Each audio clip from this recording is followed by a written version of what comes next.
بلدیہ کابینہ میں ہم پہنچے ہیں ہمارے پرانے اسلامی بھائی عبد الخالق بھائی کے پاس.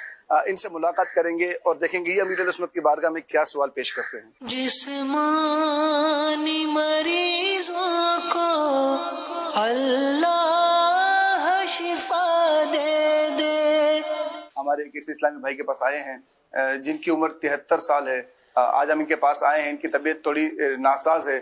اچھا, اب آپ کو جو مسئلہ ہے وہ بتائیے کہ کیا مسئلہ ہے آپ کو, ڈاکٹرز کیا کہتے ہیں؟ پہلے نسوں کا تھا, اس میں آپریشن ہوئے اور میں نے پھر آپریشن کروایا تو وہ نسیں ختم ہو گئی تھی. پھر بعد میں اب پھر اٹھنے لگی ہے اور میرے کو درد بہت ہو رہا ہے. نسیں سوج رہے, پیر وغیرہ سوج رہا ہے آپ کا؟ پیر سوج رہے ہیں میرے کو, چلنے میں بھی تکلیف ہوتی ہے, بیٹھنے میں بھی تکلیف ہوتی ہے. مگر ابھی اللہ کا فضل ہے کہ اس رمضان سے میں نماز بھی پڑھتا ہوں, تراویح بھی پڑھتا ہوں. کوئی سوال کرنا چاہیں گے امیر اہل سنت سے؟ میں بیٹھ کے نماز پڑھتا ہوں تو میرے کو کھڑے ہو کے نماز نہیں پڑھ سکتا, بیٹھ کے پڑھ لوں تو کیا کیا کیا ذریعہ طریقہ یا کار ہے؟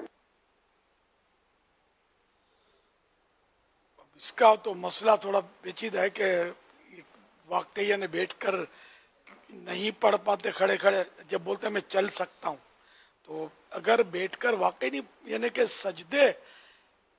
سجدے میں یہ قدرت نہیں رکھتے یا سجدہ کرنے جاتے ہیں تو شدید سخت تکلیف ہوتی ہے تو بھی مطلب اجازت ہوتی ہے, یا مرض بڑھ جائے گا اگر کھڑے کھڑے پڑھیں گے تو اس طرح کا کوئی اگر ہے عذر تو بیٹھ کر پڑھنے کی اجازت ہے.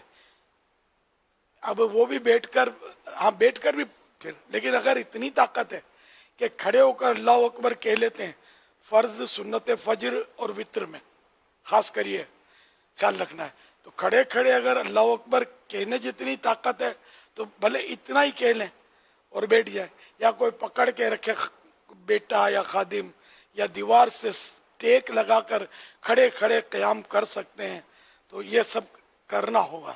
پھر جا کر یہ سب چھوٹ جائے تب جا کے بیٹھ کر جبکہ سجدہ کر سکتے ہوں, جبکہ سجدہ کر سکتے ہوں. یہ جو میں نے بتایا تو سجدہ کر سکتے ہوں. اور سجدہ کرنے میں سخت تکلیف ہوتی ہے, جھکنے میں اور زمین پہ سر رکھنے میں, تو وہ ایک الگ بات ہے.